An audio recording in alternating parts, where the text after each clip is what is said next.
Bhim army Darbhanga के banner तले बुधवार को यूजीसी के समर्थन में एक प्रतिवाद मार्च निकाला गया। यह प्रतिवाद मार्च लहरियासराय टावर के पास से शुरू होकर विभिन्न सड़कों से गुजरता हुआ दोनार चौक तक पहुंचा। सैकड़ों की संख्या में कार्यकर्ता और समर्थक इस पद यात्रा में शामिल हुए। निकाले गए प्रतिवाद मार्च शामिल सदस्यों ने यूजीसी के नए नियमों को लागू करने की मांग को लेकर नारेबाजी की और सरकार से जल्द कार्रवाई करने की अपील की। प्रतिवाद मार्च के संबंध में बीटीएन न्यूज के संवाददाता सरफराज आलम ने मार्च में शामिल सदस्यों से बातचीत की। सदस्यों ने कहा कि हम लोग यूजीसी के सपोर्ट में आए हुए हैं और भारत सरकार से मांग करते हैं कि यूजीसी एक्ट को जल्द से जल्द लागू किया जाए। उन्होंने कहा कि शिक्षा व्यवस्था को सुदृढ़ और समान बनाने के लिए आवश्यक कदम है। प्रतिवाद मार्च में शामिल लोगों ने कहा कि डीएम के माध्यम से एक प्रतिवेदन सौंपकर इस बिल को अतिशीघ्र लागू करने की मांग की गई है। प्रदर्शनकारी ने स्पष्ट रूप से अपनी मांग रखते हुए कहा, यूजीसी के नए नियम लागू करो। आईआईटी, आईआईएम, उच्च शिक्षण संस्था सहित माध्यमिक स्कूल स्तर तक नए नियम लागू करो। भीम आर्मी के पदाधिकारियों ने कहा कि जब तक उनकी मांगे पूरी नहीं होती तब तक आंदोलन जारी रहेगा। कार्यक्रम शांतिपूर्ण ढंग से संपन्न हुआ और प्रशासन की निगरानी में मार्च का समापन किया गया। दरभंगा से संवाददाता सरफराज आलम की रिपोर्ट, बीटीएन न्यूज। किया है, क्या कहेंगे? हम लोग आज विश्वविद्यालय स्तर पर उच्च शिक्षण संस्थान में जो जातीय भेदभाव और अत्याचार और जुल्म होता है उसके खिलाफ जो यूजीसी एक्ट लाई थी, उस एक्ट को जो है सुप्रीम कोर्ट के द्वारा स्टे लगा दिया गया।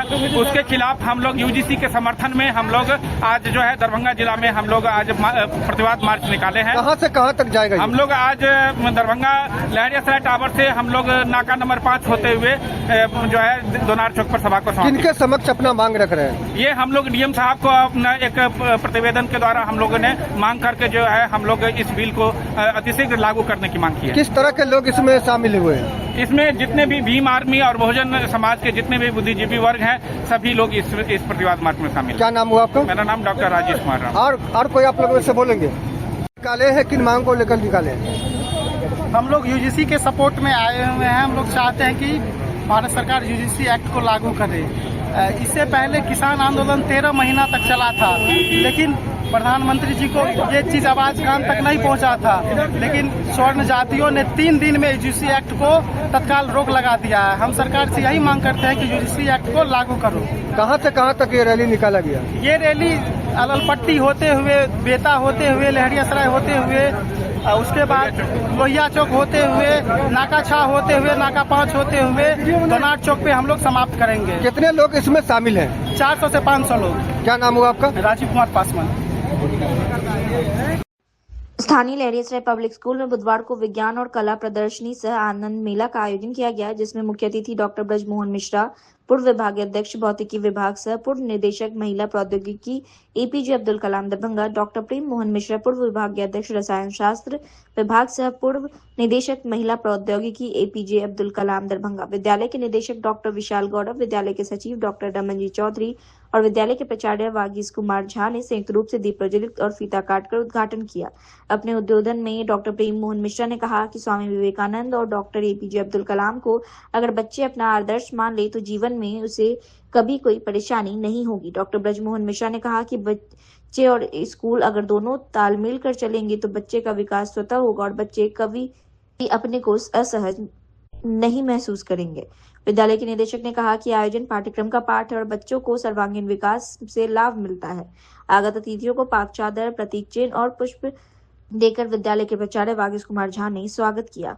बच्चों द्वारा बनाए गए विभिन्न प्रोजेक्ट मॉडल चार्ट को बारीकी से आगत अतिथियों ने देखा और उसमें से विज्ञान प्रयोग में ऋषि राज के द्वारा बनाए गए वाटर सेंसर को प्रथम, शिवम राज के द्वारा कचरे से बिजली उत्पादन को द्वितीय और सोनाली झा के कृत्रिम दूध उत्पादन को तृतीय पुरस्कार से नवाजा गया। वहीं अनुज कुमार के द्वारा बनाए गए मॉडल वाराणसी मंदिर को प्रथम, शिरीष कुमार के बनाए राम मंदिर को द्वितीय और आराधना कुमारी के बनाए हवा महल को तृतीय पुरस्कार से नवाजा। विभिन्न चार्टों में राशिका रुद्रानी के बनाए मिथिला पेंटिंग को प्रथम, आयशा प्रवीण के बनाए राम सीता के जोड़ी को द्वितीय और श्रीमंत झा के बनाए राधा कृष्ण के चार्ट को तृतीय पुरस्कार से नवाजा गया। इस कार्यक्रम का मंच संचालन अनुष्का कर्ण ने किया। इस अवसर पर बच्चों ने आनंद मेला का भी आयोजन किया, जिसमें विभिन्न प्रकार के व्यंजनों का भी स्टॉल था, जिसमें पानी पूरी, चाट, पाव भाजी, पकौड़े, कॉफी और विभिन्न खेलों का आयोजन, जिसमें drop the coin in water, ring throw, ball throw आदि का लुत्फ मुख्य अतिथियों और अभिभावकों और विद्यालय के बच्चों ने उठाया। इस आयोजन को सफल बनाने में विद्यालय के शिक्षक सुरभि घोषाल, चंद्रभूषण, दीप, श्रेया, प्रिया झा, प्रिया सिंह, रमन, अरविंद, नीति, अदिति, मिथिलेश और इंतहा हुसैन की भूमिका सराहनीय रही। धन्यवाद ज्ञापन विद्यालय के उप प्राचार्य नितिन कुमार ने किया। संवाददाता सरफराज आलम की रिपोर्ट, BTN न्यूज। आज हम लोग यहाँ लहरियासराय पब्लिक स्कूल में आए हैं। मुझे तो बताया गया था कि विज्ञान प्रदर्शनी है बच्चों द्वारा, और जब मैं यहाँ देख रहा हूँ तो विज्ञान प्रदर्शनी तो है ही।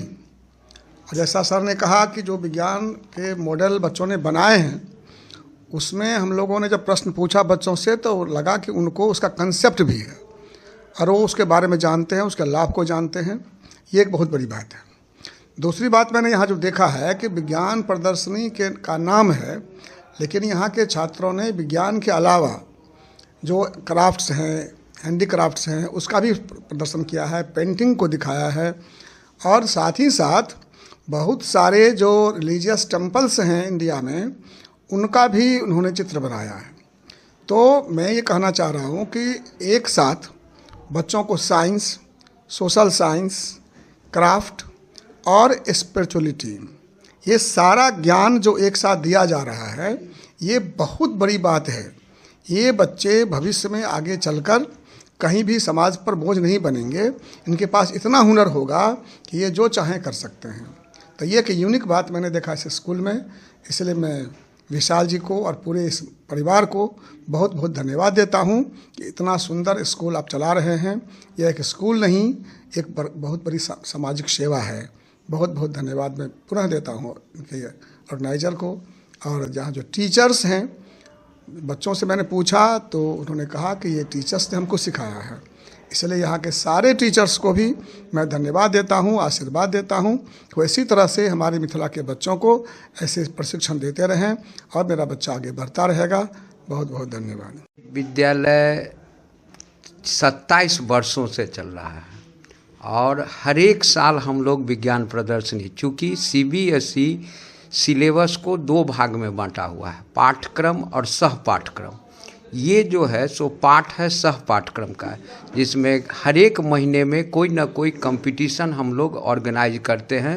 जैसे किसी महीना में क्विज कंपटीशन है, किसी में वाद विवाद प्रतियोगिता है, किसी में निबंध प्रतियोगिता है, किसी में ड्राइंग कंपटीशन है, किसी में चार्ट एंड मॉडल एग्जीबिशन है, एनुअल स्पोर्ट्स है, कल्चरल एक्टिविटीज़ है। तो ये सारा चीज़ को समावेश करके जब हम लोग मार्च में एग्ज़ाम लेंगे तो उसका जो हम लोग प्रोग्रेस रिपोर्ट देते हैं तो उसमें सब चीज़ पर में उसको मार्क्स दे करके और ओवरऑल उसको हम लोग अपग्रेड करते हैं दूसरे क्लास में, और ग्रेड दे करके उसको दूसरे क्लास में देते हैं। कई अतिथि लोग भी आज आए हैं स्कूल में, क्या कहेंगे सर?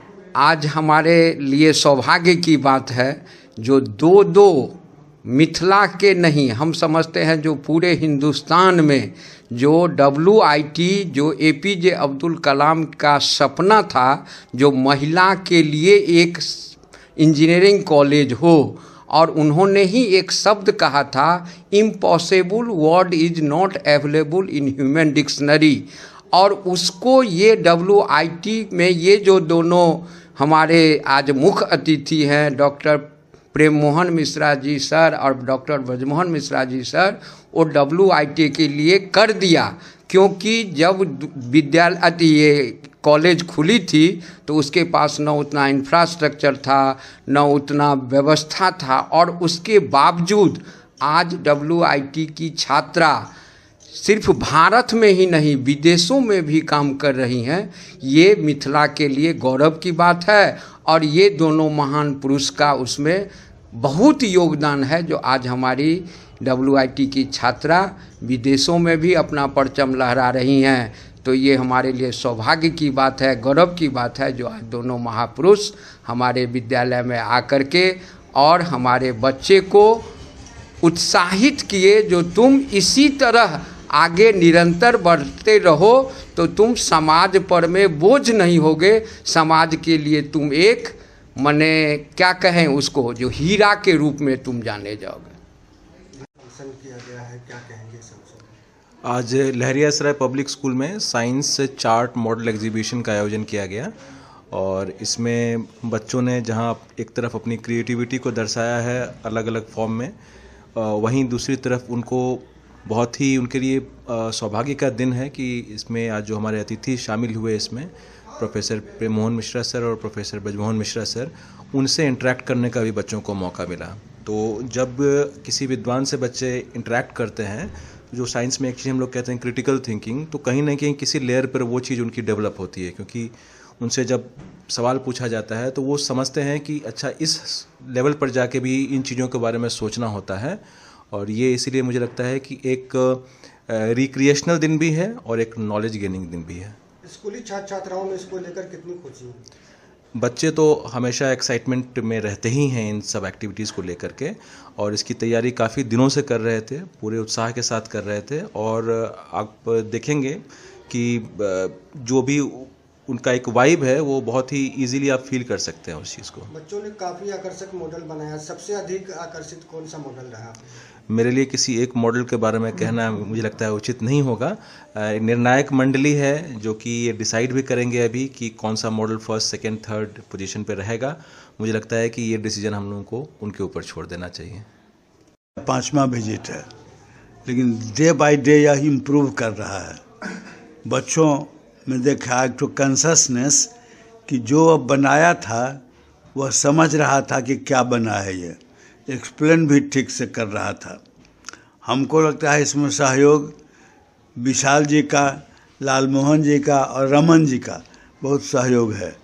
टीचर भी बहुत मन से बच्चों को इंगेज रखते हैं, समझाते हैं, विषय वस्तु भी जानता है। और अभी जो हम लोग देखा प्रदर्शनी में, इसमें भी बहुत अच्छा अप्रोच रहा है उसका। जिस चीज़ को, जैसे केमिस्ट्री में बहुत सारा प्रयोग वो लोग कर रहा था, उसको पूछे हम और प्रेम मोहन जी दोनों आदमी, इसका क्या होगा उपयोग, ये क्या सब है, क्या काम करता है, ये सारी बातों उन लोगों ने बतलाया। बच्चे बहुत इम्प्रूव कर रहे हैं, दुनिया बदल रही है, उसके साथ मेरे बच्चे भी बदल रहे हैं। इसी दरभंगा शहर में अनगिनत पब्लिक स्कूल है, लेकिन गिने चुने 2-4 हैं जिसमें ये भी आता होगा। बहुत पॉपुलर ये स्कूल हो रहा है धीरे धीरे। रमन जी से वही हम कह रहे थे कि थोड़ा सा स्पेस इसको दीजिए ताकि नंबर ऑफ स्टूडेंट्स अधिक जुटे। बच्चे बहुत कॉन्शसली सब कुछ पढ़ भी रहे हैं, देख भी रहे हैं, कर भी रहे हैं। बच्चों द्वारा मॉडल बनाया गया आकर्षक, क्या बहुत अच्छा मॉडल बनाया था। वही तो कह रहे थे कि एक्सप्लेन भी ठीक से कर रहा था कि ये मॉडल क्या है, क्यों हम बनाए हैं, किसकी मदद से बनाए हैं, सब कुछ ठीक से कह रहा था। दरभंगा जिले के पतौर थाना क्षेत्र के सती स्थान के समीप जेसीबी से खोदे गए पानी से भरे गड्ढे में 104 वर्षीय बुजुर्ग महिला का शव बरामद होने से इलाके में सनसनी फैल गई है। मृतका की पहचान पंचायत के वार्ड नंबर 6 निवासी फूलो देवी के रूप में हुई है। बताया जा रहा है कि महिला पिछले करीब 56 दिनों से लापता थी।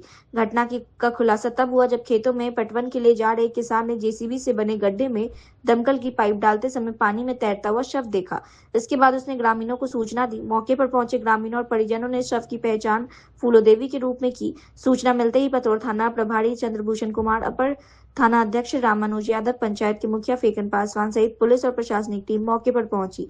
ग्रामीणों की मदद से शव को गड्ढे से बाहर निकाला गया और पोस्टमार्टम के लिए दरभंगा टीएमसीएच भेजा गया। घटना के बाद परिजनों का रो रो कर बुरा हाल है। उन्होंने सरकार से मुआवजे की मांग की है। पंचायत के मुखिया फेकन पासवान ने बताया कि पंचायत के वार्ड नंबर 6 की रहने वाली 104 वर्षीय बुजुर्ग महिला फूलो देवी का शव जेसीबी से खोदे गए पानी भरे गड्ढे से बरामद किया गया है।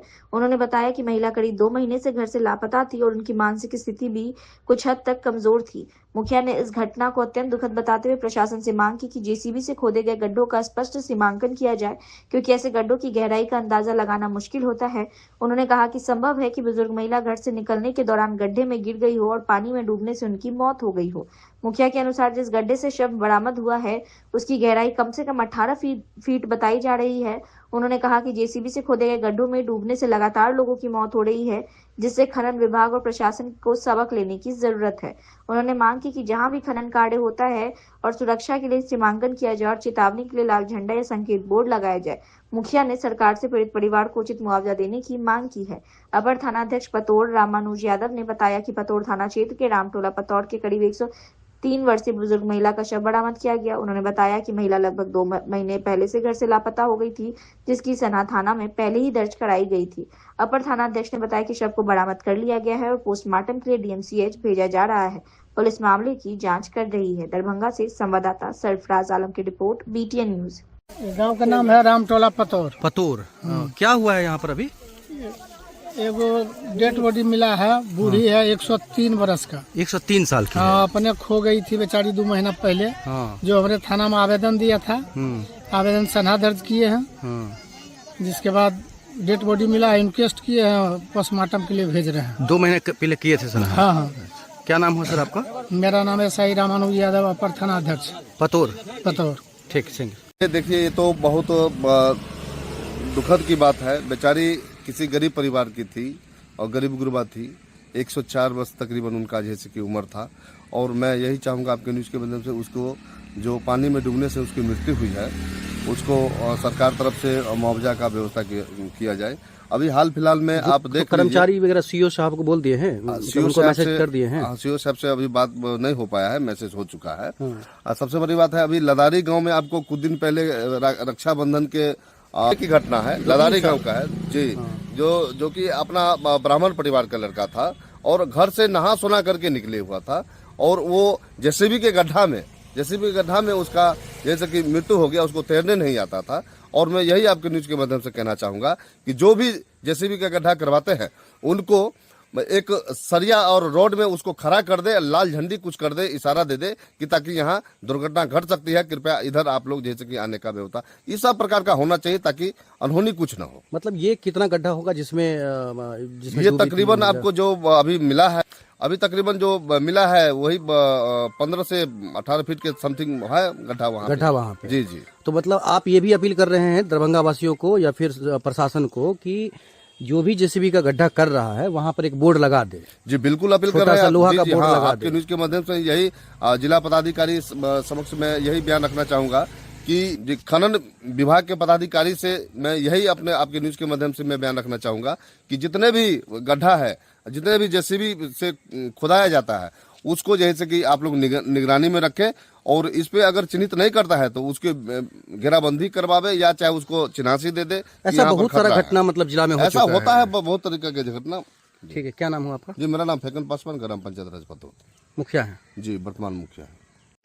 भाकपा ने हरिनगर में दलितों पर हुए बर्बर हमले, 6 वर्षीय बच्ची के साथ हुए विभत्स बलात्कार व हत्या, महादलित विदेश्वर राम की हत्या, डोमूडाम पर जानलेवा हमला के खिलाफ भाकपा दरभंगा जिला कमेटी के बैनर तले लहरियासराय पोलो मैदान से लहरियासराय टावर तक प्रतिवाद मार्च निकाला गया और मुख्यमंत्री नीतीश कुमार और उप मुख्यमंत्री सम्राट चौधरी का पुतला दहन किया गया। प्रतिवाद मार्च का नेतृत्व भाकपा के वरिष्ठ नेता आर.के. सैनी, भाकपा के राज्य कमेटी सदस्य अभिषेक कुमार, इंसाफ मंच के प्रदेश उपाध्यक्ष नियाज अहमद, एपवा जिला सचिव सरिचरी देवी ने किया। प्रतिवाद मार्च में एपवा जिला अध्यक्ष साधना शर्मा, इंसाफ मंच के जिला सचिव मकसूद आलम पप्पू खां, अखिल भारतीय किसान महासभा के प्रवीण कुमार, भाकपा नगर सचिव कामेश्वर पासवान, माले नेता विनोद सिंह, नंदलाल ठाकुर, खेगड़ा मस के जिला सचिव सत्यनारायण पासवान, पप्पू पासवान, हरि पासवान सहित दर्जनों लोग शामिल थे। प्रतिवाद मार्च दरभंगा क्लब से हरिनगर के दलितों पर हुए बर्बर हमला के पीड़ितों को न्याय दो, महादलित विंदेश्वर राम के हत्यारों को गिरफ्तार करो, दोई के डोमूडाम के हमलावर को गिरफ्तार करो, बेला में 6 वर्षीय बच्चे के साथ हुए विभत्स दुष्कर्म व हत्या का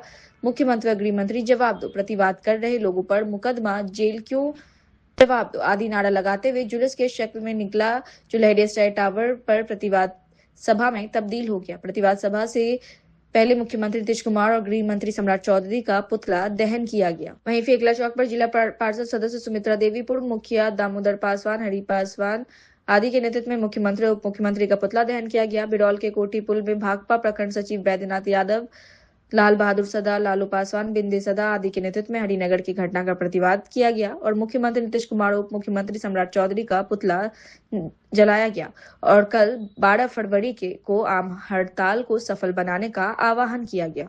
अभी पूरे बिहार में, दरभंगा ही नहीं कह दीजिए, पूरे बिहार में सामंतों का जो मनोबल है वो 7वें आसमान पर है। आप जैसा कि जानते हैं, हमारे साथी लोग बोले हैं, अभी हरिपुर की घटना जो हुई है, हरिनगर का, वो शर्मसार करने वाला घटना है। जैसे बाथे बथानी रामपुर चौरम की घटना हुआ, ठीक उसी टाइप का घर को तोड़ दिया गया। और वहाँ के लोग को कहता है क्या, यहाँ के प्रशासन जो 70 लोग का नाम आएगा, जहाँ 3000 की आबादी है तो 70 लोग गांव पर हमला करेंगे तो उसका FIR में नाम नहीं होगा। और मार पीट करके हम नहीं कह रहे, वहाँ की जो महिला है मार पीट करके और दिल्ली चला गया और कहता है वो तो दिल्ली चला गया, उनका भी नाम आ गया, उनका भी नाम आ गया। तो हम यहाँ के SP के बातों से तो थोड़ा संतुष्ट है, लेकिन अन्य पदाधिकारियों का जो गोल मटोल बात है उससे हम लोग संतुष्ट नहीं है। एक घटना ये हुआ, 6 साल की बच्ची के साथ जो सुंदरपुर गांव में घटना घटा है वो कितना शर्मसार करने वाला घटना है। उसको तुम अभिलंब दोषियों को सजा दो।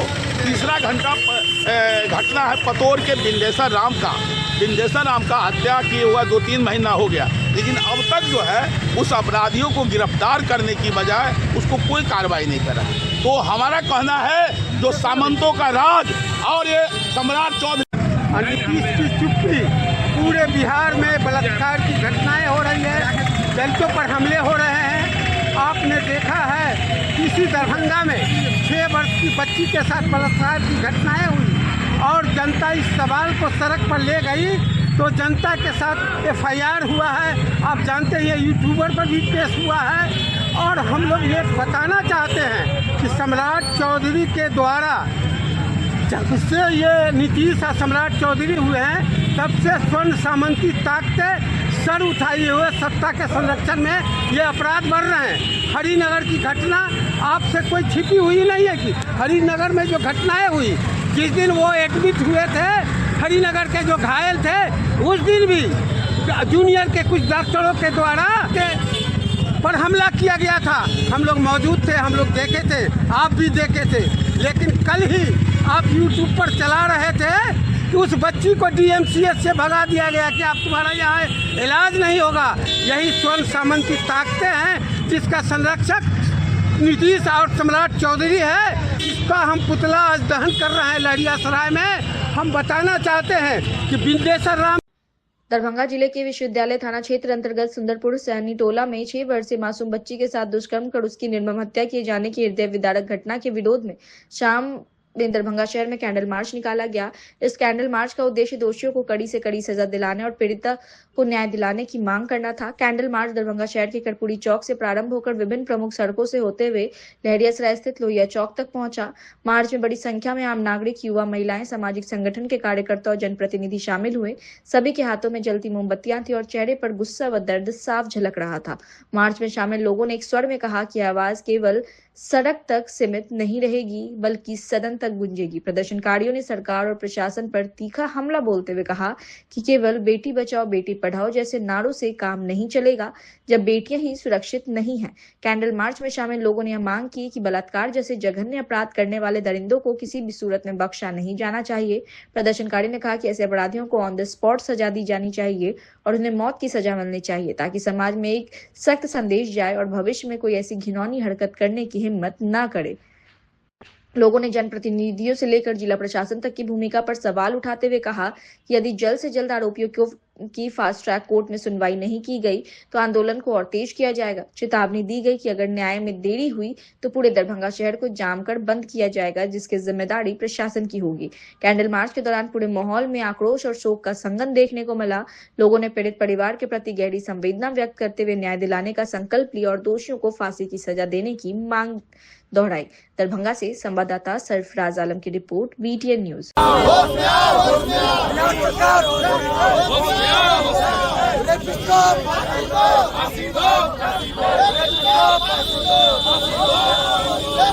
ये जो है बलात्कारी का जो है दिन प्रतिदिन बढ़ता ही जा रहा है, क्योंकि नेता लोग इस पर अंकुश करवावे या मुख्यमंत्री इस पर अंकुश करवावे और बलात्कारी को सख्त से सख्त सजा, फांसी की सजा दे और उसको स्पोर्ट सजा दे ताकि दूसरा बलात्कारी जो करने वाला है उसको सबक सीखे और वो जो बिल्कुल सबक सीखे, ऐसा सबक सीखे किसी लड़की पर गलत नाजायज आंख तक नहीं उठा सके।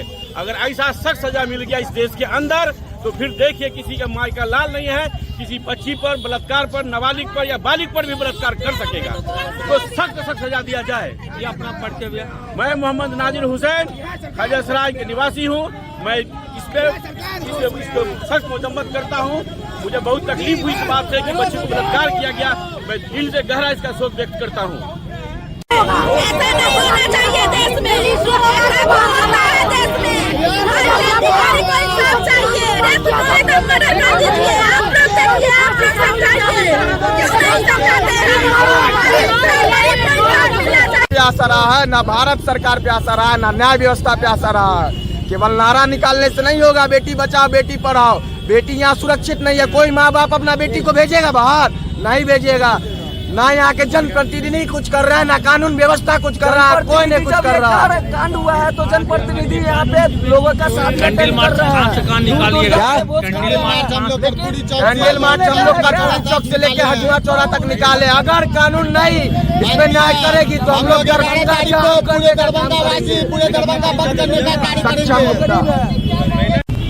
आज जो कैंडल मार्च निकाला गया है तनु को न्याय देने के लिए और आरोपी को स्पिरिट ट्रायल के तहत फांसी देने के लिए और जल्द से जल्द फांसी दे और उसके लिए हम लोग रोड सदन से लेके सड़क तक आवाज उठाने का काम कर रहे हैं। और अभी हम लोग जागे हैं, उठे हैं, और जब तक तनु को न्याय नहीं मिलेगा, आरोपी को फांसी नहीं मिलेगा, तब तक हम लोग बैठने वाले नहीं हैं। और अभी तो दरभंगा में शुरू हुआ है, बिहार के विधानसभा सदन में हम लोग आवाज उठाने का काम करेंगे। और आखिर बेटियां कभी कोख में मारी जाती है, बेटियां कभी कॉलेज में मारी जाती है, आखिर हर जगह दरिंदगी है। बेटियां आखिर कब तक मारी जाएगी? ये बिहार सरकार, केंद्र सरकार से हमारी मांग है और आवाज है। ये एक ऐसी कानून लाइए जो दोषी को 1 घंटा के अंदर में, जो रेपिस्ट को 1 घंटा के अंदर में डायरेक्ट शूट एंड वारंट का आदेश दीजिए। परिवार के घर पे छत नहीं है, फटा हुआ पन्नी है, बारिश बरसेगा पूरा घर भीग जाएगा। घर में चूल्हा नहीं है, ईंटा पे खाना बनता है। देखिए वहीं पर जो वहाँ के जो स्थानीय जनप्रतिनिधि है उसका सारा काम दिख रहा है। और स्थानीय जनप्रतिनिधि को हम लोगों ने साफ निर्देश दिया है कि इनके एक चीजों से जो वंचित है इनको लाभ दिलाने का काम करे। और उसके लिए वहाँ के जो जनप्रतिनिधि है अपना कार्य कर रहे हैं। फर्स्ट ऑफ ऑल हमको न्याय चाहिए, तन्नू को न्याय दिलाना है और उसके आरोपित को फांसी दिलाना है। लड़के के घर पे तोड़ के उसके गेट को प्रशासन उठा के ले गई है। जो ईटा पत्थर में देखिए, नाम आया है 30 का 200 पे अज्ञात उसमें सुंदरपुर सहनी टोल के लोग जो है शांतिपूर्ण तरीके से अपना न्यायिक मांग कर रहे थे, जिसमें कुछ असामाजिक तत्वों के लोग घुसकर उसको माहौल को, आवाज को बिगाड़ने का काम किया और तन्नू को न्याय दिलाने में रोड़ा बनने का काम किया। वैसे लोगों पे पुलिस कार्रवाई करे, न कि जो पीड़ित के परिवार के जो सदस्य हैं, सुंदरपुर सहनी टोल के लोग हैं, वो बेकसूर है, उनका कोई हाथ नहीं है। उनको जिनको भी अरेस्ट किया गया है उसे छोड़ा जाए और बाकी इस केस को खत्म किया जाए और आरोपी को जल्द से जल्द फांसी दिया जाए। पीड़ित परिवार को तंग नहीं करे। पीड़ित परिवार की तरफ जो भी केस हुआ है उसको प्रशासन जल्द बंद करे। बबलू सनी जिला प्रतिनिधि। जनसुराज पार्टी के नेता प्रशांत किशोर बुधवार की शाम दरभंगा पहुंचे और हाल ही में 6 वर्षीय बच्ची के साथ दुष्कर्म एवं हत्या की हृदय विदारक घटना के बाद पीड़ित परिवार से मुलाकात की और हर संभव सहयोग का आश्वासन दिया। मीडिया से बातचीत के दौरान प्रशांत किशोर ने इस मामले में पुलिस प्रशासन की कार्यशैली पर सवाल उठाए।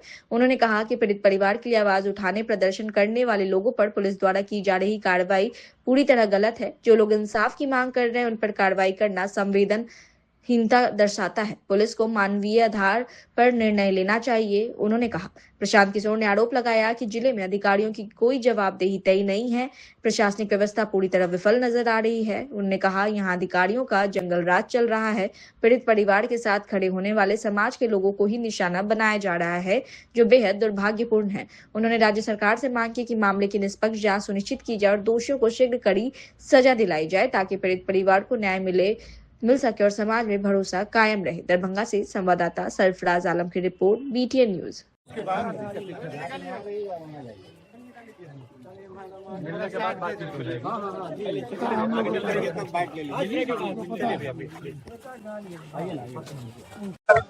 त्रासदी ये है कि बिहार में किसी भी परिवार के साथ, किसी व्यक्ति के साथ कोई दुर्घटना, जघन्य अपराध हो जाए तो सरकार जिसके साथ दुर्घटना हुई वो तो भुगत ही रहा है, उसके साथ साथ जो लोग उसके साथ खड़े हैं वो भी परेशानी में पड़ जा रहा है। ये जो घटना है जिसमें एक माइनर छोटी बच्ची के साथ रेप हुआ है, उसके बाद उसकी हत्या हो गई और उसके बाद जब समाज उग्र हुआ या समाज ने उस प्रोटेस्ट किया, कुछ प्रदर्शन हुआ है, तो जैसा कि लोग बता रहे हैं कि उसमें 40 से ज्यादा लोगों को नामजद अभियुक्त बना दिया गया। तो समाज दोनों ओर से मारा जा रहा है। एक तो पुलिस की गलती है कि किसी के परिवार के साथ, किसी के बच्चे के साथ इतना बड़ा जघन्य अपराध हुआ, और उसके खिलाफ अगर किसी ने आवाज उठाई, कोई आक्रोश प्रदर्शित किया, तो उसके बदले में 40 लोगों पर केस भी लगा दिया गया। जो मुझे लोग बता रहे हैं अभी जो पीड़िता के साथ हुआ वो तो ठीक, जो भी हुआ वो तो चल रहा है, उस पर पुलिस ने शायद कार्रवाई की है। लेकिन अभी मैं जिन लोगों से मिला हूँ, पूरा जो यहाँ मोहल्ला है वहां पर तो लोग इस बात को लेकर ज्यादा परेशान हैं कि हर दिन यहाँ पुलिस रेड कर रही है और कोई 6 लोग जेल में है और बाकी के करीब 38-39 लोगों को पुलिस खोज रही है। तो मेरा अपना मानना है कि जो कुछ भी हुआ है इसको प्रशासन को मानवीय नजरिया रखना चाहिए। अपराधी जो है उस पर तुरंत उसको अरेस्ट किया है, उस पर फास्ट ट्रैक कोर्ट में शायद मामला चल रहा है, जल्दी से जल्दी उसको सजा मिलनी चाहिए। लेकिन उस घटना से जुड़े हुए जो घटनाक्रम है उसमें कई लोग जो अपराधी घोषित कर दिए गए हैं या जिन पर पुलिस ने केस कर दिया है, उन पर मानवीय रुख अपनाकर लोगों को परेशान नहीं करना चाहिए, उनको छोड़ देना चाहिए। ऐसे अपराध के लिए क्या सिर्फ उम्र कैद की सजा सही है? भाई सजा क्या है वो तो पोस्को एक्ट में जो भी न्यायालय तय करेगा वही सजा सही मानी जाएगी।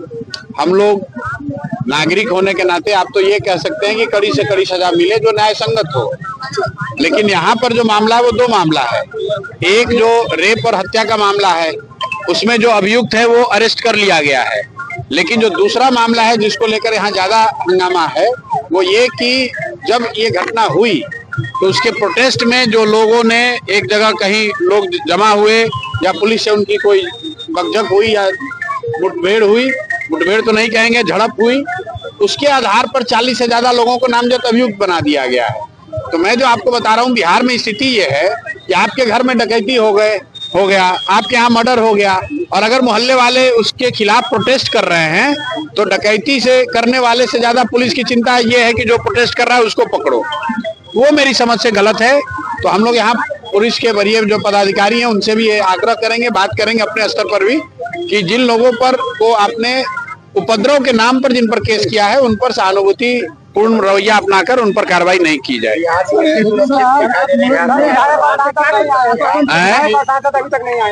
विधायक और सांसद क्यों आएंगे? जब आप उनको मुफ्त में वोट दीजिएगा तो विधायक और सांसद क्यों आएगा? विधायक और सांसद को मालूम है कि अगली बार जब चुनाव होगा, आज से 2 वर्ष के बाद, साल भर के बाद, 2 साल के बाद चुनाव होगा, तो फिर आपको हिंदू मुसलमान बनाया जाएगा, अगड़ा पिछड़ा किया जाएगा, तब लोग अपना कष्ट भूल जाएंगे। आपके बच्चों के साथ क्या हुआ, आपके साथ क्या हुआ, भूल जाइएगा। और चुनाव के दिन फिर मोदी जी का नाम सुनकर, नीतीश जी का चेहरा देखकर, लालू जी का सुनकर आप वोट दे दीजिएगा। आज कोई नहीं आ रहा है देखने। यही बात तो जनसुराज 3 वर्ष से बता रहा है कि भाई अगर आप अपना और अपने बच्चों की चिंता नहीं करोगे तो ना उसके लिए पढ़ाई होगी, ना उसके लिए रोजगार होगा, ना उसके लिए सुरक्षा होगी। कितनी सुरक्षित है बेट क्या मेरा ये वाले बिहार में? भाई जो पिछले 2 महीनों से हम लोग देख रहे हैं, अभी तो नई सरकार चुनकर आई है, अभी बोलने पर तो लोग यही कहेंगे कि अभी कार्रवाई हो रही है, लेकिन पिछले 2 महीने से आप देख रहे हैं, चाहे जहानाबाद के नीट की छात्रा का मामला हो, मधेपुरा में, खगड़िया में, पूर्णिया में, हर जगह रेप और मर्डर की जो घटनाएं हैं वो बहुत बड़ी संख्या में अभी लोग बता रहे हैं, और ये उसी कड़ी में एक घटना है। लेकिन मैं जो बात आपके जरिए बताना चाह रहा हूं बिहार के समाज को कि आपके साथ कोई दुर्घटना हो जाए, कोई आपके साथ, आपके परिवार के साथ, आपके जानने वाले के साथ जघन्य अपराध कर दे, तो अपराधी जब पकड़ा जाएगा, लेकिन अगर आपने आवाज उठाई तो सबसे पहले आपको पकड़ा जाएगा। जो मुझे यहाँ समझ में आ रहा है कि भाई 6 साल 7 साल के बच्ची के साथ जघन्य अपराध हुआ है, रेप हुआ, मर्डर हुआ, स्वाभाविक तौर पर लोग वहां उग्र होंगे ही होंगे। और लोगों ने जो प्रदर्शन किया, पुलिस से उनका जो झड़प हुआ, उसके आधार पर पुलिस पर कोई दोष नहीं है, पुलिस ने 6 लोगों को पकड़ के अंदर कर दिया। तो भाई जो जघन्य अपराध हुआ तो कितने पुलिस वाले सस्पेंड हुए ये भी तो बताओ। अगर वो घटना हुई ही नहीं रहती तो क्यों पुलिस के साथ किसी का झड़प होता? तो मूल जो जड़ है, वो जो जघन्य अपराध हुआ है, उस जड़ के लिए जो दोषी है उनको कोई पूछने वाला नहीं है, पुलिस प्रशासन की कोई जवाबदेही नहीं है। लेकिन उनकी लापरवाही से या उनकी कमी से, उनकी गलती से जो दुर्घटना हुई, उसके खिलाफ में जो लोग रोड पर उतरे तो उन पर आपने केस कर दिया। तो इसी के लिए लोग कह रहे हैं कि एकदम कंप्लीट यहाँ पर जो है अधिकारियों का जंगल राज है। आप अधिकारियों के खिलाफ कुछ नहीं कह सकते हैं, कुछ नहीं कर सकते हैं। पुलिस की गलती है, पुलिस को शर्मिंदगी होनी चाहिए, पुलिस को माफी मांगना चाहिए, पुलिस अफसरों पर कार्रवाई होनी चाहिए। यहाँ उल्टे जो लोग पीड़ित हैं उन्हीं के घर के बच्चों को पकड़कर जेल में डाला जा रहा है।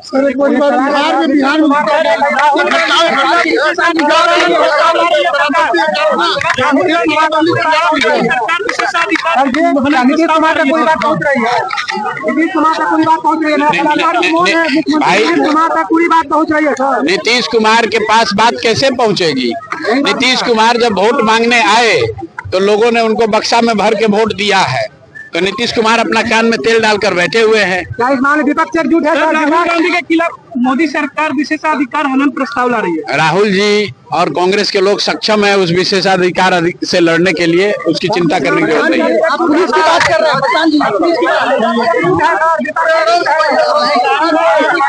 क्या विपक्ष एकजुट है?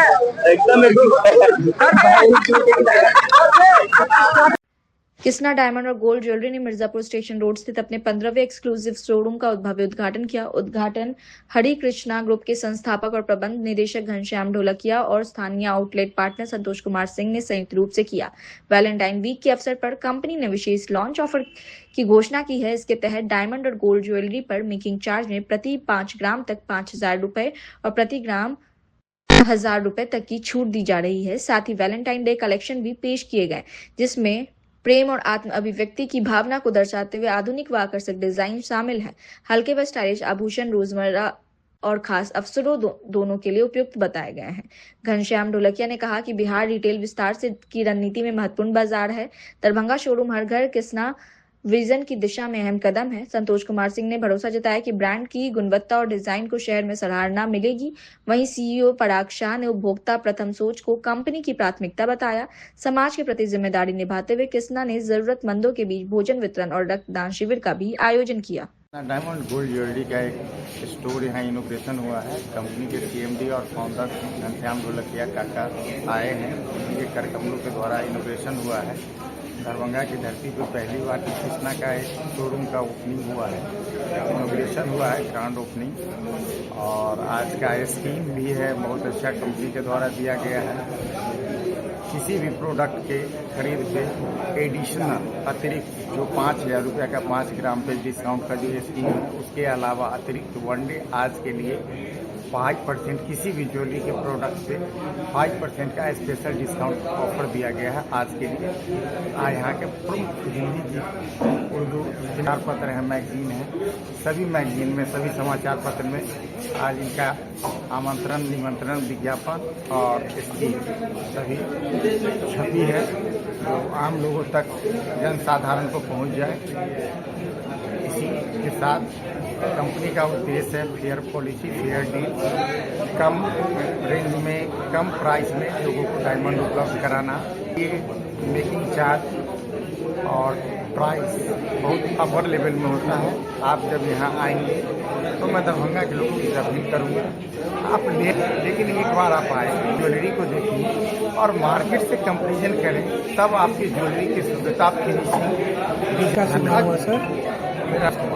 आज ब्लड डोनेट शिविर भी किया गया है, क्या उद्देश्य इसका? जी, समाज के प्रति हमारी जिम्मेदारी को दर्शाता है, समाज के प्रति हमारी व्यवहार को दर्शाता है, समाज के प्रति हमारे कार्य कुशलता को दर्शाता है।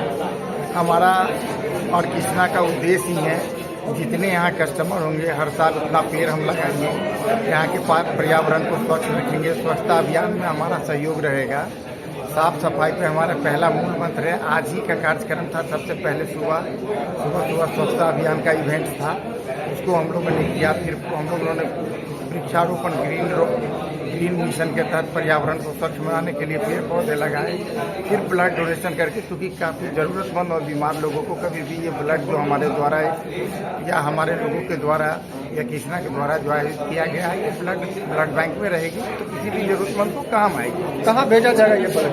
ये डीएमसीएच के द्वारा, गवर्नमेंट के, किसी भी प्राइवेट एजेंसी नहीं है, गवर्नमेंट के डीएमसीएच ब्लड बैंक के द्वारा ये आयोजित किया गया है। उन लोगों को हम लोगों ने आमंत्रण, निमंत्रण दिया था। ये ब्लड बैंक डीएमसीएच को ही रहेगा। कितने लोगों का लक्ष्य रखा गया ब्लड डोनेट के लिए? कम से कम 15 से 20 लोग ब्लड डोनेशन करेंगे। सबसे पहले तो आप सभी को बधाई देता हूँ कि आज कृष्णा पूरे इंडिया में 132वां शोरूम का इनोग्रेशन हरिकृष्णा मुंबई सूरत और बिहार में हमारा 15 शोरूम का इनोग्रेशन है और दरभंगा तो बहुत सालों से उसका राजा महाराजा फेमस है और कृष्णा की ज्वेलरी आज दरभंगा में मिल रही है तो बहुत आनंद की बात है। कृष्णा ब्रांड बहुत सारी चीज़ के लिए फेमस है लेकिन सबसे बेहतर जो है कृष्णा की जो डिज़ाइन है वो कंज्यूमर को पसंद आ रही है। कृष्णा की जो पॉलिसी है ट्रांसपेरेंसी पूरे इंडिया में सेम पॉलिसी वो सबको पसंद आ रही है। कृष्णा माइंस टू मार्केट है, डायरेक्टली रशिया अफ्रीका से रॉ मटेरियल रफ खरीद के आते। सूरत में हमारा डायमंड का मैन्युफैक्चरिंग है और ज्वेलरी का मैन्युफैक्चरिंग है और सीधा दरभंगा में बिहार में डायरेक्टली कंज्यूमर को मिल रहा है। ये हमारी सबसे अलग यूएसपी है। कृष्णा ब्रांड अलग अलग सोसाइटी के लिए भी बहुत सारा काम करते हैं, समाज के लिए भी करते हैं। हमने 160 से ज़्यादा लेक बनाए गुजरात और राजस्थान में जहाँ पानी का प्रॉब्लम है। 30 लाख से ज़्यादा प्लांटेशन किए हुए हैं और जितना भी प्रोडक्ट दरभंगा में बिकेगा उतना साल में प्लांटेशन करेंगे, उतना गरीब लोग को खाना खिलाएंगे। ब्लड डोनेशन कैंप जब भी स्टोर स्टार्ट करते हैं वो दिन पे रखते हैं, वो स्टोर की इनोग्रेशन पे रखते हैं। स्वच्छ भारत के लिए भी काम करते हैं, जहाँ पे स्टोर का इनोग्रेशन है और एनिवर्सरी है वहाँ पे स्वच्छ भारत करते हैं। तो ये 4 बड़ा सोशल के लिए हम काम करते हैं। आप सभी को पता है हेल्थ बहुत इम्पोर्टेंट है। तो खेल विभाग और बिहार राज्य खेल प्राधिकरण पटना के संयुक्त तत्वाधान में जिला स्तरीय दिव्यांग खेल प्रतियोगिता कार्यक्रम का आयोजन किया गया। दरभंगा शहर के लहरिया स्थित नेहरू स्टेडियम में बुधवार को प्रतियोगिता में एथलेटिक्स की विधा दौड़ और गोला फेंक, चक्का फेंक, 7 साल दृष्टिबाधित क्रिकेट का आयोजन किया गया। मौके पर खिलाड़ियों को संबोधित करते हुए जिला खेल पदाधिकारी ने बताया कि बिहार राज्य खेल प्राधिकरण और खेल विभाग के संयुक्त तत्वाधान में जिला प्रशासन द्वारा प्रत्येक वर्ष दिव्यांग खेल प्रतियोगिता का आयोजन किया जाता है, जिसमें चयनित प्रतिभागियों को प्रमंडल स्तर पर भेजा जाता है। मौके पर विशिष्ट अतिथियों के रूप में उपस्थित जिला खेल संघ के सचिव जितेंद्र सिंह ने कहा कि खेल के माध्यम से दिव्यांगों का सशक्तिकरण किया जाना खेल विभाग के द्वारा एक महत्वपूर्ण पहल है। प्रमंडल स्तर पर चयनित खिलाड़ियों को राज्य स्तर पर एवं राष्ट्रीय स्तर पर भी खेलने का अवसर प्राप्त होता है। उन्होंने जानकारी देते बताया कि 12 तारीख को प्रमंडल स्तरीय खेल दिव्यांग खेल प्रतियोगिता का आयोजन भी स्थानीय लहरिया स्थित नेहरू स्टेडियम में किया जाना है, जिसमें दरभंगा, मधुबनी और समस्तीपुर के चयनित प्रतिभागी भाग लेंगे। जिला स्तरीय प्रतियोगिता में तकनीकी पदाधिकारी के रूप में आमिर हुसैन, शोएब, जितेंद्र कुमार उपस्थित थे। कार्यक्रम में राकेश कुमार सिंह, जीनत आरा, ज्योति कुमारी, बलदेव मेहता सहित कई लोग उपस्थित थे। सभी चयनित खिलाड़ियों को मेडल और प्रमाण पत्र वितरित किया गया। मंच संचालन कुमार अनुराग और धन्यवाद ज्ञापन बैजनाथ कुमार ने किया। नेहरू स्टेडियम लहरिया से संवाददाता सरफराज आलम की रिपोर्ट, BTN न्यूज।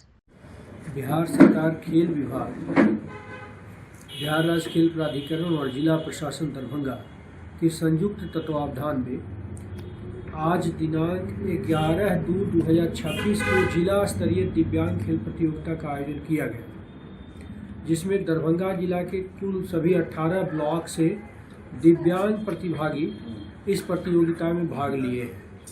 उसमें से दिव्यांगता को हम लोगों ने 4 वर्ग में बांटा है: मानसिक विकलांग, शारीरिक विकलांग, मंदबुद्धि और दृष्टिबाधित। सभी वर्गों से 4 बालक और 4 बालिका को चयनित किया जाना है। आज जिला स्तरीय विकलांग खेलकूद किया गया है, कल प्रमंडल स्तरीय किया जाएगा। ये ओपन है, कोई भी विकलांग इसे भाग ले सकते हैं। वाह, कितना दिव्यांग इसमें भाग लिए अभी तक? आज करीब 40-50 लिया। शुभ नाम आपका? जितेंद्र कुमार सिंह। बिहार सरकार खेल विभाग और बिहार राज्य खेल प्राधिकरण तथा जिला प्रशासन दरभंगा के संयुक्त तत्वावधान में यह 1 दिवसीय जिला स्तरीय दिव्यांग खेल प्रतियोगिता का आयोजन किया गया। इसमें कुल 3 विधाओं को शामिल किया गया है। दिव्यांग जनों को 4 कैटेगरी में बांटा गया है: श्रवण बाधित, दृष्टिबाधित, मानसिक विकलांग और शारीरिक विकलांग। चारों कैटेगरी से 4-4 बालक और 4-4 बालिका वर्ग का प्रतिभागियों को चयन करना था, जिसमें कुल 30 आयु वर्ग निर्धारित किया गया है। 30 वर्ष के अंदर के सभी प्रतिभागियों को लगभग हम लोग सभी विधाओं में एथलेटिक्स प्रतियोगिता है, दिव्यांग जनों के लिए दृष्टिबाधित में क्रिकेट और दृष्टिबाधित में फुटबॉल का भी प्रतियोगिता करवाना है। बाकी ये 4 श्रेणी में एथलेटिक्स का प्रतियोगिता होना है। दिव्यांग संघ के सभी पदाधिकारी हम लोगों के साथ शामिल हैं और आज से लगभग 1 सप्ताह पहले जो बैठक की है उसके बाद इन लोगों के द्वारा निरंतर दरभंगा के सभी प्रखंडों में एक कैंप चलाया गया, अभियान जागरूकता का, कि इस प्रतियोगिता में सब लोग सम्मिलित हों। आज देख रहे हैं कि दरभंगा जिला के सभी ब्लॉक से जितने भी दिव्यांगजन हैं, प्रतिभागी हैं, वो सबके सब उपस्थित हुए और अपना प्रतियोगिता दर्शक दिखाए और आज परिणाम हम लोगों के सामने है। अभी हम लोग उन लोगों को पुरस्कृत करेंगे प्रमाण पत्र और मेडल शीट वगैरह देकर। अगला प्रतियोगिता कब होगा सर? कल फिर हम लोग प्रमंडल स्तरीय प्रतियोगिता रखे हैं, जिसमें दरभंगा प्रमंडल से समस्तीपुर और मधुबनी और दरभंगा तीनों जिला से कुल 4 श्रेणी में 32 प्रतिभागी भाग लेंगे। और कल फिर यही तकनीकी पदाधिकारी के रूप में जो आज काम किए हैं उन्हीं लोगों के सौजन्य से कल भी 1 दिवसीय प्रतियोगिता करवाएंगे, जो 14 और 15 तारीख को पटना में राज्य स्तरीय प्रतियोगिता में, कल के प्रमंडल प्रतियोगिता में चयनित प्रतिभागी भाग लेंगे। और मैं उनके भविष्य का कामना करूंगा कि दरभंगा के लिए अच्छा अपना वो उपलब्धि हासिल करें, दरभंगा का नाम रोशन करें पूरे बिहार में, साथ ही साथ अपने भविष्य को भी बनाएं और साथ साथ अपने पूरे परिवार को भी इस उपलब्धि से लाभ दिलवाएं। आपका परिचय सर? जिला खेल पदाधिकारी Shri Parimal, Darbhanga.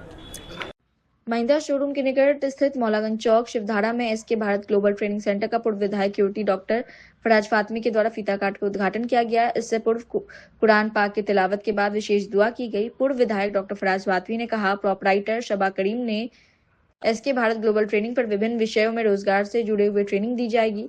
Urgent requirement SCC एडेवियन कोनस्को द्वारा फ्री वीजा टिकट सिर्फ सर्विस चार्ज के साथ क्लाइंट इंटरव्यू दरभंगा में 4 फरवरी को हुई है, जिसमें स्टील फिक्सर, कारपेंटर, राजमिस्त्री, हेल्पर, टाइल्स राजमिस्त्री, चांद लगाने वाले मिस्त्री आदि के प्रशिक्षण के बाद विभिन्न देशों के जाने मानी कंपनियों में काम कर सकेंगे। दुबई की पुरानी और मशहूर टर्किश कंपनी में क्लाइंट इंटरव्यू 12 फरवरी 2026 को दरभंगा में होगी। MNG ESMAS Dubai employment visa के साथ नॉर्मल मेडिकल रहेगी, जिसमें electrician, plumber, pipe fitter, arc welder, HDPE pipe welder, electrical foreman, plumbing foreman में कार्य कर सकेंगे, जिसमें भोजन और ओवर टाइम भी मिलेगा। शबा करीम ने बताया कि 8 घंटे की ड्यूटी के साथ भोजन और ओवर टाइम मिलेगा। कोई भी इच्छुक व्यक्ति जिसकी उम्र 19 से 45 वर्ष तक है एसके भारत से जुड़ सकते हैं और रोजगार पर प्रशिक्षण प्राप्त कर सकते हैं। इस अवसर पर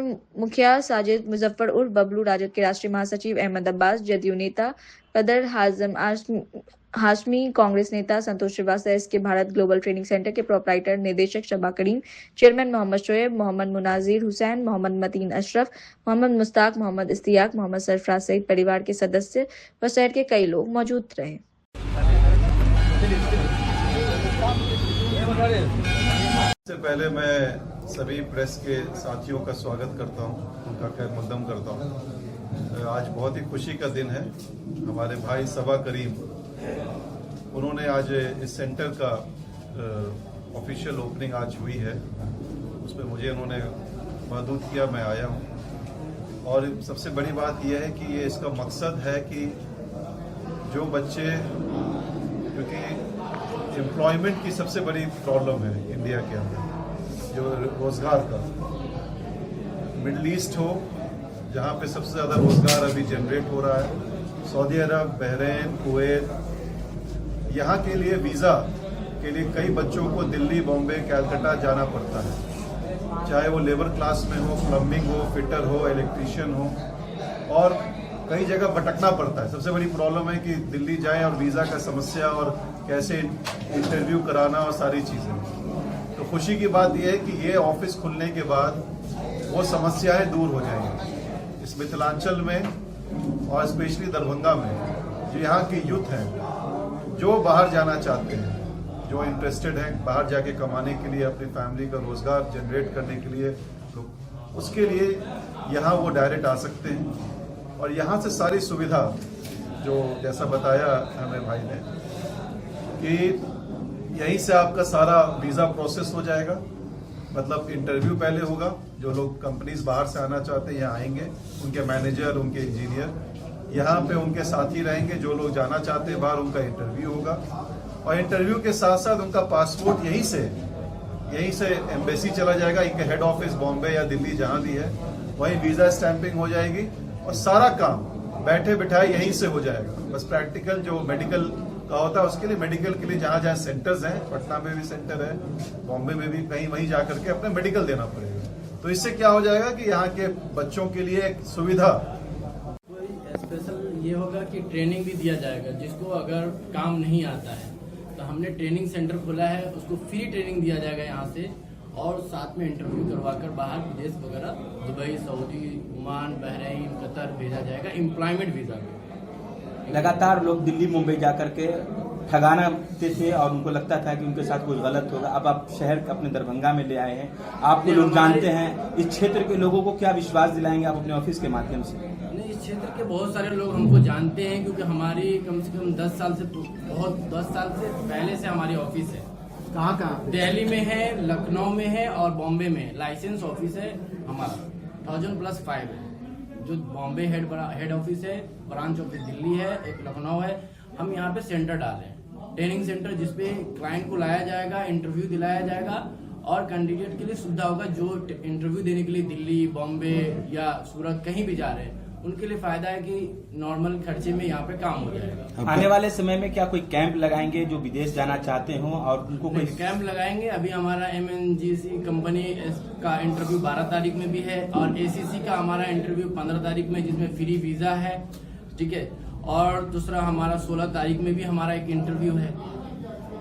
तो क्या कहना चाहते हैं इस क्षेत्र के लोगों को? आज पहली बार आपके यहाँ क्लाइंट इंटरव्यू होने जा रहा है, क्या बोलना चाह रहे हैं? हम यही चाहते हैं कि हमारे क्षेत्र के लोग हमसे जुड़े और हम उनका जहाँ तक होगा सहयोग करेंगे। बाहर जाने में, विदेश जाने में अब कोई तरीके की दिक्कत नहीं आएगी, यहाँ से कोई तकलीफ नहीं होगा। कौन सा ट्रेड है आप में और क्या उसमें फैसिलिटी मिलेगा? ट्रेड तो ऑल ट्रेड मिलेंगे अभी अपने, और अगर आप बोलेंगे तो आपको दिखा दिया जाएगा, ट्रेड दे दिया जाएगा, आपको सोशल मीडिया में डाल देंगे। Bharat licence organisation? जी, इसके भारत नहीं, हमारा लाइसेंस नहीं, ये ट्रेनिंग सेंटर है। हमारा लाइसेंस नस्मा इंटरनेशनल है, आप गूगल पे भी सर्च मार सकते हैं, आप देख सकते हैं। हमारा लाइसेंस 1000+5 है। यहाँ से कहाँ? यहाँ से हम लोग Saudi, Dubai, Qatar, Oman, Bahrain, Russia, समझ लीजिए, यहाँ हम लोग भेजते हैं। खास करके बात की जाए दरभंगा में जितनी भी ऑफिस है, लेबर क्लास मजदूर को बाहर भेज दिया। बहुत सारे लोग अपने मिथिला क्षेत्र और मैथिली भाषा को केंद्र के एनडीए सरकार में ऐतिहासिक सम्मान मिला है। पूर्व प्रधानमंत्री अटल बिहारी वाजपेयी ने मैथिली भाषा को संविधान की 8वीं अनुसूची में शामिल किया और वर्तमान पीएम नरेंद्र मोदी के नेतृत्व में इस भाषा को CBSE पाठ्यक्रम में शामिल किया गया। इस भाषा में संविधान की प्रतियों का विमोचन कर इसे न्यायिक और विधायी कार्यों में सन्निहित किया गया, जो 8.5 करोड़ मिथिलावासियों के लिए गर्व का विषय है। अब इस भाषा को मिथिला क्षेत्र अंतर्गत प्राथमिक माध्यमिक कक्षाओं में अनिवार्य रूप से शामिल किए जाने की आवश्यकता है, जिसके लिए केंद्र सरकार के द्वारा शीघ्र पहल शुरू की जाएगी। भाजपा के सांसद लोकसभा में पार्टी की सचेतक डॉक्टर गोपाल जी ठाकुर ने लोकसभा में प्रश्नकाल में प्रश्न संख्या 1579 के आलोक में सरकार से इस दिशा में शीघ्र पहल शुरू करने की मांग करते हुए कहा, राष्ट्रीय शिक्षा नीति 2020 के तहत कम से कम 10,000 की आबादी के द्वारा बोली जाने वाली स्थानीय क्षेत्रीय भाषा को मातृभाषा के रूप में अनिवार्य रूप से शामिल करने का प्रावधान है। मैथिली भाषा सरकार की नई शिक्षा नीति 2020 के हर मापदंडों को पूरा करती है। सांसद डॉक्टर गोपाल जी ठाकुर ने लोकसभा के प्रश्नकाल में मैथिली भाषा को प्राथमिक और माध्यमिक कक्षाओं में अनिवार्य रूप से शामिल किए जाने को हर दृष्टि से उपयुक्त बताते हुए कहा, NEP 2020 में केंद्र सरकार का स्पष्ट निर्देश है, कम से कम 5वीं यदि संभव हो तो 8वीं कक्षा तक शिक्षा का माध्यम मातृभाषा होना अनिवार्य है, जिससे स्थानीय भाषा को संरक्षण और संवर्धन हो सके। केंद्र की नई शिक्षा के प्रावधानों की सराहना करते हुए कहा, 1 से 6 कक्षाओं तक के लिए देश स्तर पर 22 अधिसूचित भाषाओं में पाठ्यक्रम के लिए पाठ्यपुस्तकें प्रकाशित और विकसित किए जाने का निर्णय लिया गया था। CBSE ने बुनियादी स्तर प्रारंभिक स्तर पर शिक्षा के माध्यम के रूप में घरेलू भाषा को बढ़ावा देने का संकल्प लिया गया था, जिसके आलोक में मैथिली भाषा को 8वीं कक्षा तक अनिवार्य किया जाना आवश्यक है। उन्होंने मैथिली भाषा को देश ही नहीं वैश्विक स्तर पर एक समृद्ध भाषा के रूप में रेखांकित करते हुए कहा, देश के बहुसंख्यक भाग खासकर उत्तर भारत में क्षेत्रों में मैथिली भाषा लोगों की काफी संख्या में बोली जाती है और झारखंड में यह द्वितीय राजभाषा के रूप में स्थापित है। इसलिए मिथिला क्षेत्र में इस भाषा की प्रारंभिक माध्यमिक कक्षाओं के लिए अनिवार्य भाषा के रूप में शामिल किए जाने की पहल शुरू की जाए।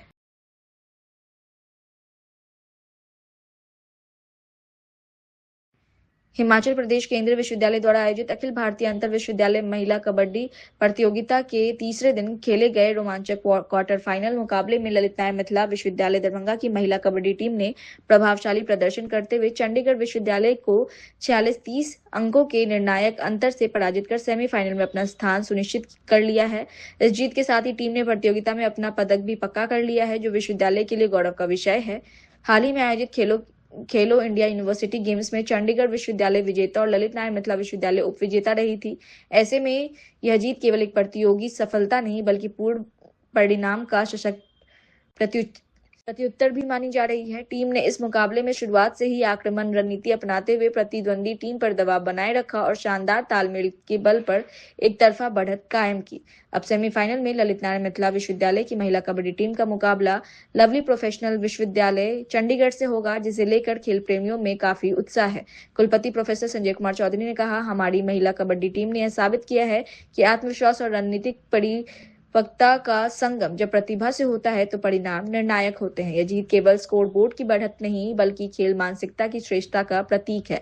हमें अपनी इन साहसी खिलाड़ियों पर गर्व है। विश्वविद्यालय खेल पदाधिकारी अमृत कुमार झा ने खिलाड़ियों की सराहना करते हुए कहा कि टीम ने आज जिस आत्मविश्वास, गति और सामूहिक एकजुटता का परिचय दिया, यह उच्च स्तरीय तैयारी का प्रमाण है। सेमीफाइनल में यही ऊर्जा और आक्रामकता टीम को नई ऊंचाइयों तक ले जाएगी।